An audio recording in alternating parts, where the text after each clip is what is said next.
welcome back to Ravenswood Bluff. It's time to have your fortune told, to have your cards read, as this is the Major Arcana script. This is a homebrew type thing I've been working on for a little while now.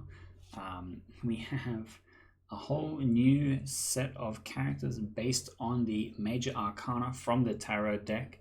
There are some existing characters like the Magician and the Fool, because they are characters that are the same as a named character in the game, so we'll have the same ability to avoid confusion, but all of the other characters are new, with the intention of creating an experience specific to this script. I'm going to go through them all in a second. But you can see here I have got a setup already where you can see a whole bunch of stuff is on there already. Some things are going to feel really familiar because the power level of the script is not supposed to be crazy and out there. The idea is to pick something that was maybe just a little bit easier than BMR, like around that kind of level. But let's have a look through. I'll just go ahead and open up the whole script, and if you want to read along with this yourself, I'll have the JSON in the description so you can download. You can play with this script if you like, or you can just load it up so you can read it a bit easier. But let's get started. First off, we've got the Empress. The Empress is one of our two You Start Knowing characters. So the Empress starts knowing the Emperor and guarantees that the Emperor is going to be in play. This is supposed to be similar to the Choir Boy and the King interaction, where the Empress knows the Emperor. They have a trust circle based on that. Whoever's not in play, like an evil player, could bluff this. They could just kind of guess, or they could play a drunk Empress pretty easily. And the Emperor's ability is really important later on, so we'll come back to that. Next is the Chariot. This is our other You Start Knowing. This is You Start Knowing one good player. However, additionally, if you die at night, you learn another good player. So the point behind this design is to combat you're a top 4 player, your ability's been used, there's no argument for you to not be executed. Well, if I die at night, I will learn another good player. And if that happens really late into the game, that can be very helpful. Next up is Justice. So I wanted to put a lot of emphasis on nominations and executions. So you'll see a couple of characters following that pattern, but the first is Justice. So each night, asterisk, you learn if you nominated a character type different to your previous nominations. So on your first nomination, you will learn nothing. On your second nomination, I don't mean you being nominated, I mean the person you have selected. If those players are the same character type, for example, both townsfolk, you will learn no, they are not different to your previous nominations. If you nominated a townsfolk and then a demon, you would learn yes, they are different to your previous nominations. This is similar to how the balloonist works, except you can miss by nominating the same type. And you have control of which characters you are checking. Because if you're really confident you've hit a townsfolk, for example, you've talked to the Empress, you know who the Emperor is, and you nominated them, then you can be pretty confident that if you pick a player type different, you're like, well, we have to go back and execute that person because they were not a townsfolk. Next up is Strength. Strength is our protector.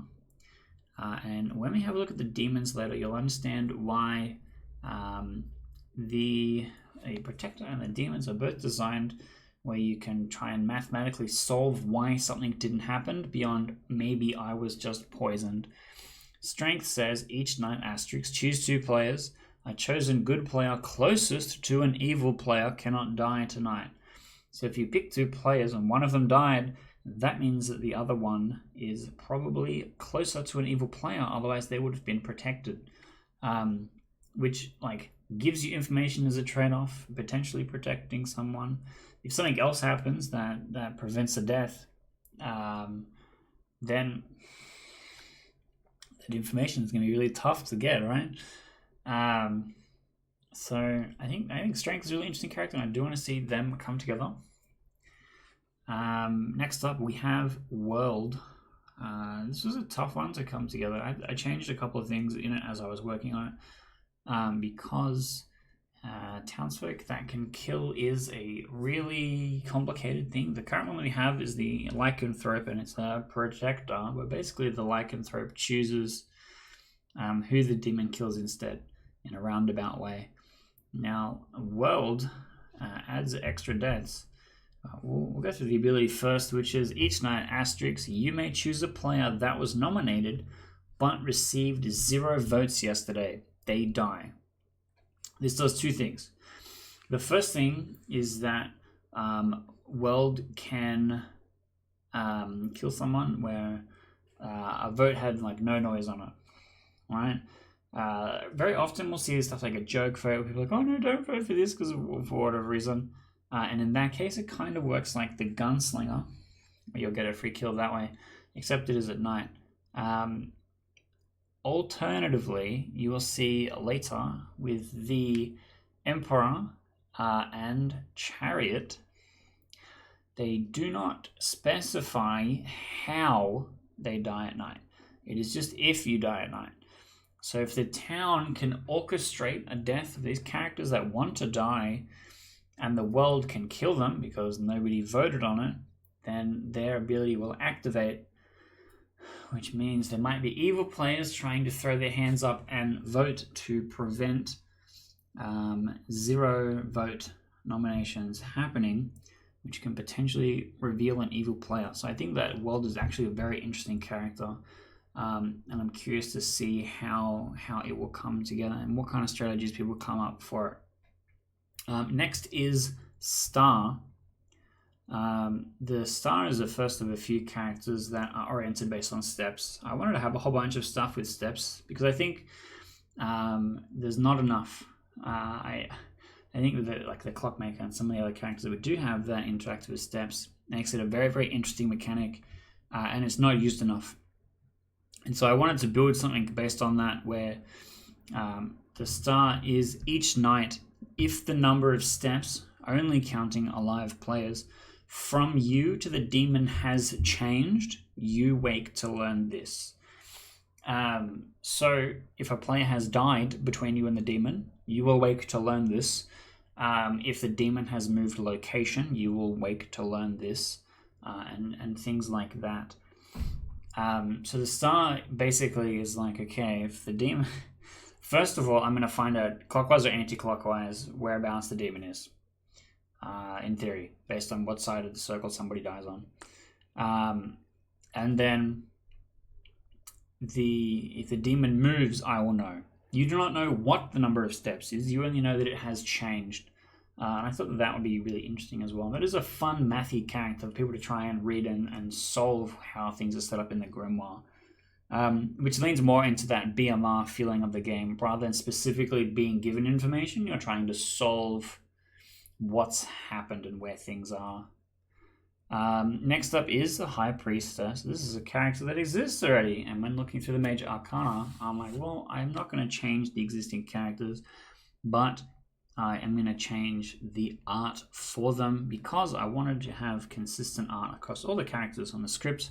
Like, for example, you can see at the bottom here, the Juggler has new different art. And this is all graphic design and stuff that I put together based on assets from an asset pack of the Major Arcana, where I went through and did all the graphic design and built out all these different icons so that it does feel cool and unique. This script makes it look a bit crowded, but on the actual tokens, it does look quite nice comparatively.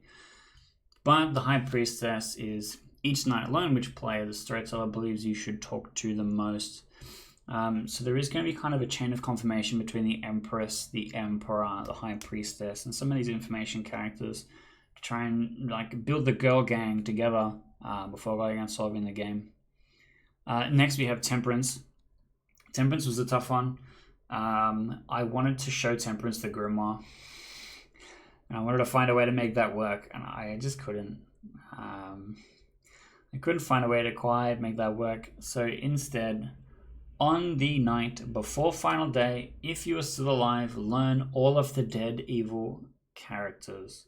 This is kind of close to what I was hoping for. So you might learn that there is a dead demon, which means the demon has jumped. You might learn that there is a dead minion, so you can be confident there's only one evil player alive on the final day, and stuff like that, which I think is really relevant. So Temperance basically comes to the final three and goes, look, here's maybe my solve of the game, because we know this minion was in play actually for reals. This is the state of the demon. We'll get to that in a minute, because there is only 2 demons on this script, but it is a twin demon where they change between each other by themselves, which I think is really interesting, but let's not jump ahead just yet. And Temperance learning which one is potentially dead is pretty helpful. We then have Emperor, finally. Emperor is one of the key cards in this setup. If you die at night, all players who believe they are a townsfolk become that townsfolk and become your alignment. They learn this. +1 Hanged Man. Hanged Man is basically the marionette. And we also have the Moon, which is the drunk. Now, if you are the marionette, you're an evil player that believes that they are a townsfolk. If you are the Moon, you are an outsider that believes that you are a townsfolk. Both of these characters receive rubbish information. If the Emperor dies at night, the marionette becomes a good player, becomes a townsfolk, the townsfolk that they thought they were all along, and becomes good. Same for the Moon. If their alignment had changed into something evil in any way, and like same goes for the Emperor. Like if the Emperor become evil, they would change it, become evil, but that's not going to happen on this script. But basically, the power of the Emperor is it turns a potential scary minion into the marionette, the Hanged Man.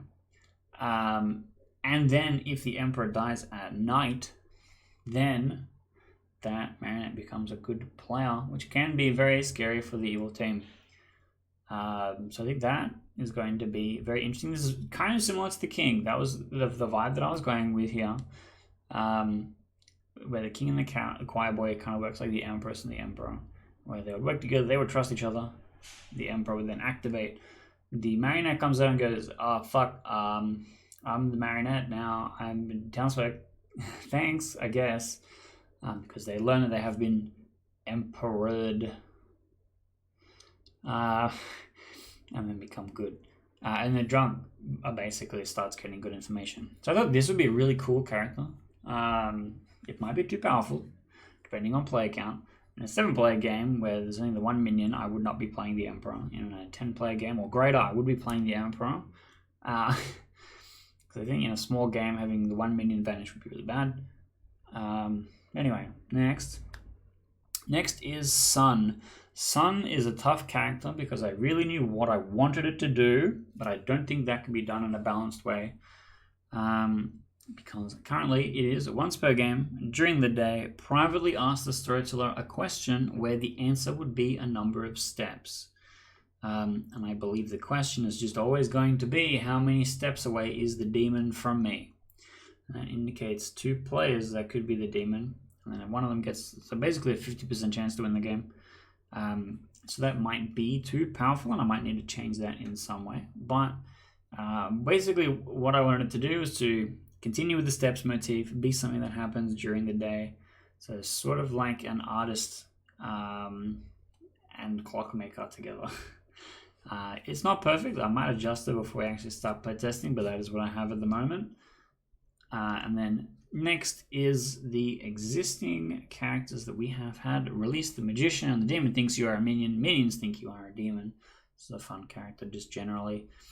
The Fool, the first time you die, you do not. And the Juggler, on your first day, publicly guess up to 5 players' characters. That night, you learn how many you got correct. Now let's move to the Outsiders. and you get to see some of our evil team also, but no reading ahead because we're going to get there in a minute. First up is the Hierophant.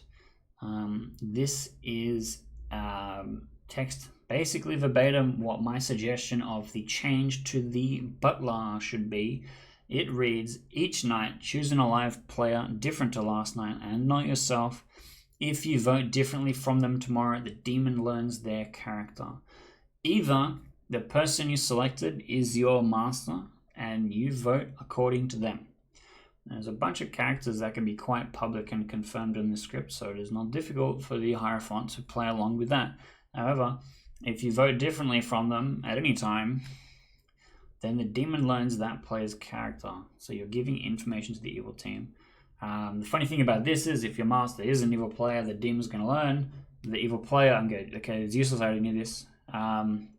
But it might highlight powerful townsfolk characters to the demon, which could be a big detriment, and basically puts a spotlight on a target for the demon to try and kill. Next is the Lovers. So if you have multiple outsiders, you could potentially have the Lovers. I would not ever do it so that it removes the townsfolk to add a Lovers, but basically guarantees your outsiders are the Lovers. And you start knowing all Lovers. If one of you dies, the other dies too. The goal is to create like a cute Romeo and Juliet type thing where they start knowing each other, and then if one of them dies, the other one dies as well. So they're going to instantly have this trust block, and they are going to die together, which is similar to the grandmother and the grandchild in Bad Men Rising. However, they are outsiders because it will cause extra deaths. Next is the Hermit. The Hermit, similar to the Hierophant, is my suggestion on a change for a trouble brewing character. You might recognize the Recluse text on there, except additionally it has, if you are alive on the final day, become evil. Now, if you remember what Temperance's wording is, Temperance really wants to try and survive until the final day to try and solve the game. And so Temperance is a fantastic bluff for the Hermit. As the Hermit has a downside to the good team, however, if they survive until the final day, they become evil, a payoff for basically how hard they've been working to stay alive. And then finally, for the outsiders, we have the Moon, where you do not know you are the Moon. You think you are a townsfolk character, but you are not, which is basically the Drunk. So, with the exception of the Lovers, all of the outsiders are basically at the power level of Trouble Brewing. Because I didn't want the complexity of this script to be insane. I did want it to be accessible for newer players. But really the only gap is reading and understanding the new characters. Alright, time for the fun ones. Time for the fun characters. We've got the minions. First one is the Tower. If there is only one demon and they are executed, choose a player to become evil and become the demon. This is basically a Scarlet Woman where you choose you choose who your person is going to be that is going to take over the demon canopy instead of yourself. I've played a lot of games with people that really like being a minion and really hate being the demon because of the amount of stress in the game, winning or losing based on what you can do. And the reason why the Khazali is a great character is that you can pick and choose who you want to be on your team. However, if you draw the Khazali token, you're still stuck as a demon and you're picking the minions. And so my solution to the Khazali was to make it so that the Khazali could pick themselves to be a minion and make somebody else a Khazali. Following along with that philosophy, Tower is kind of similar to that. You're the Scarlet Woman, except you get to set somebody else up to be the demon. Except that person can be a good player that becomes evil and becomes the demon. Which could be really good. And really scary if they pick a very confirmed good player like the Emperor. Which could be cool. Next is Wheel of Fortune. Wheel of Fortune is the Giga Brain minion character. You need to be so switched on to make this happen, but it is incredibly detrimental if you can pull it off. Each night, choose a character not chosen before. If that character would be executed tomorrow, their nearest clockwise townsfolk neighbor is executed instead. You need to have your finger on the pulse on exactly which character you think is going to be executed. Because if you name Wheel of Fortune, you're safe. Someone else will die for you. But you can never name Wheel of Fortune again. So you have to know that you're going to be the person being executed. And also, Wheel of Fortune is confirmed in play on its first activation. So if you name Demon, either of the two, you can protect them, but then they might get double tapped, same as Wheel of Fortune. And you could pick something like a confirmed person, something like the Juggler, where a lot of people claim the Juggler. There's probably a Juggler in play. Get a different townsfolk executed. Again, clockwise, following along that same kind of steps and rotations theme. But is an incredibly powerful character, because if you can survive until a final day where you have not named the demon yet, and there's two different demons that you can name, and the demon changes on its own. So if you've named one demon earlier on and it has activated, great. Get the final day with the other demon type, you can still name that demon. So you have two shots to potentially protect the demon. And we'll explain how that all works in a little bit, but this can be an incredibly powerful character if you do get the hits. The Devil's Advocate, when blocking execution, they just don't die. So they lose one, whereas with this, Wheel of Fortune guarantees a townsfolk executed. It'll confirm a good player, they'll be dead, and it'll confirm the Wheel of Fortune is in play. But did they protect the townsfolk? Do we have to go back and double tap that person? Did they protect an evil play? Was it a minion or was it a demon? You just won't know. Which is, I think it's going to be very exciting to see some really experienced players pull off some cool stuff with the Wheel of Fortune. Next up is the Hanged Man. This is the marionette. It functions exactly the same as the marionette, but has the unique interaction with the Emperor, which I think is pretty cool. And then the last minion is Judgment. So, starting at 7, count down for every vote tallied during your nominations. At 0, a player dies tonight, then refresh this ability. So, in a 10-player game, Judgment nominates a player, they get 7 votes. That person is executed. Tonight, Judgment has a player die. Judgment doesn't control who the storyteller does, but an extra player will die to Judgment's ability, and the count goes back to 0. If their nomination only had 5, then the next day it would need 2 or more, and then it would refresh to 0 with an extra kill. So extra kills happen, except players counting how many votes each person's nomination got can reveal who Judgment is. And also, World does the opposite thing, right? World is like, please no one vote for this. Judgment is like, please everyone vote for this, which I think is really interesting. And who's nominating? How many votes are being gotten is going to be one of the core things of those character interactions, which I'm really excited about. And finally, it's time. We have our twin demons set up.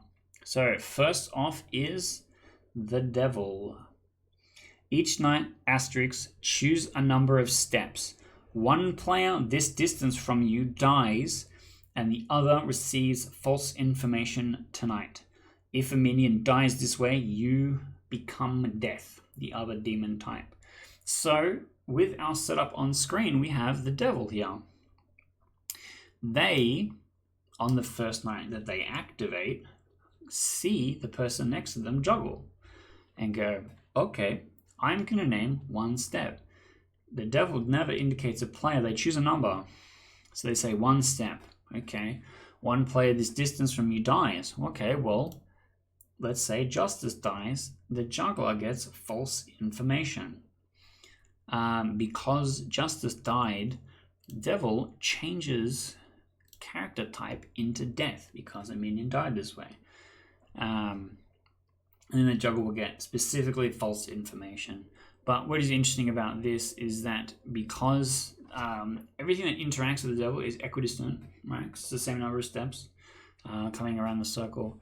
Then the juggler can go, okay, it's this person between us, if it was one step chosen, or it's a person on the complete other side of the circle, in which case it's like 4 or 5 steps.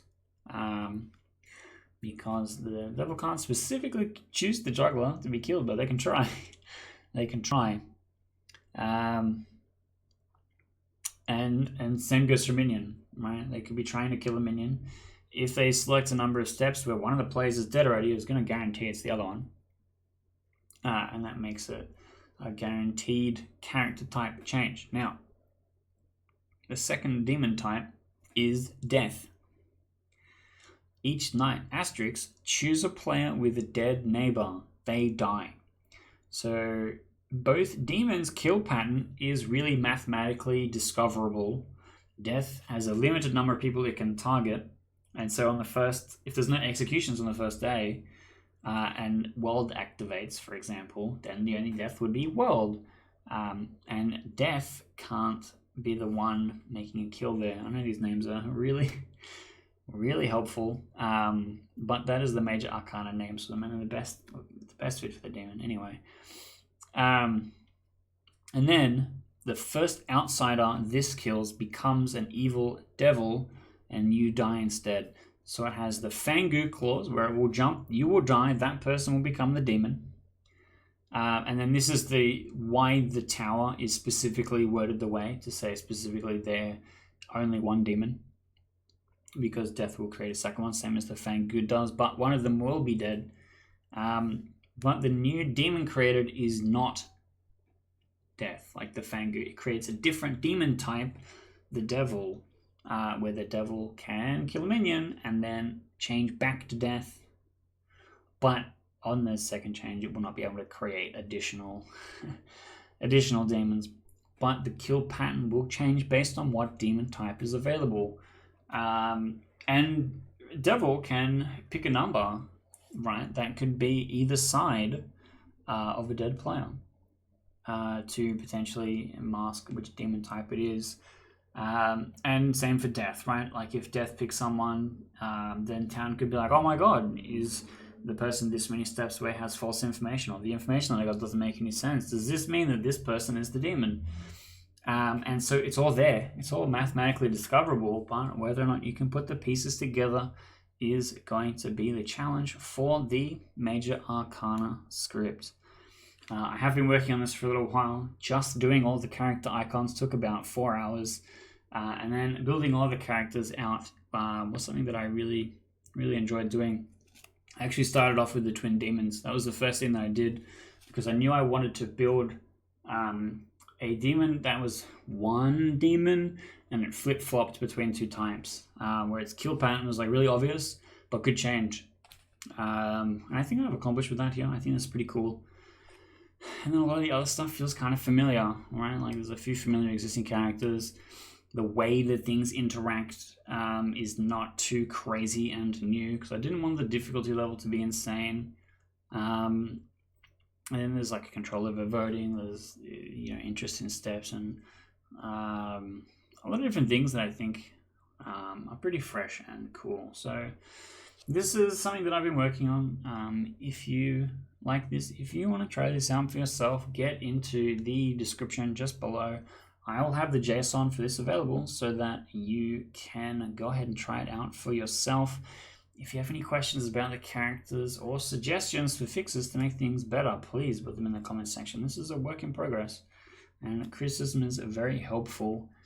And then hopefully I'll get a chance to run this soon so I can show it off and get some videos uploaded of what it looks like in practice to help understand exactly how everything works. But that is it for this video. If you are enjoying the custom content for Clocktower I've been making, make sure you hit that subscribe button, as I have a lot.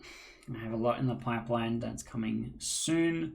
I have a bunch of characters that I'm working on for like my personal custom script, which I've been tinkering with for a little while, as well as other stuff like this, where the challenge is to create, based on a theme, an entire script that is going to work together. So stay tuned for that kind of stuff, as well as just regular Clocktower games that I've been playing recently, and a whole bunch of other board game stuff as well. So stick around, because there's hopefully something to interest you, and I'll be seeing you in the next video.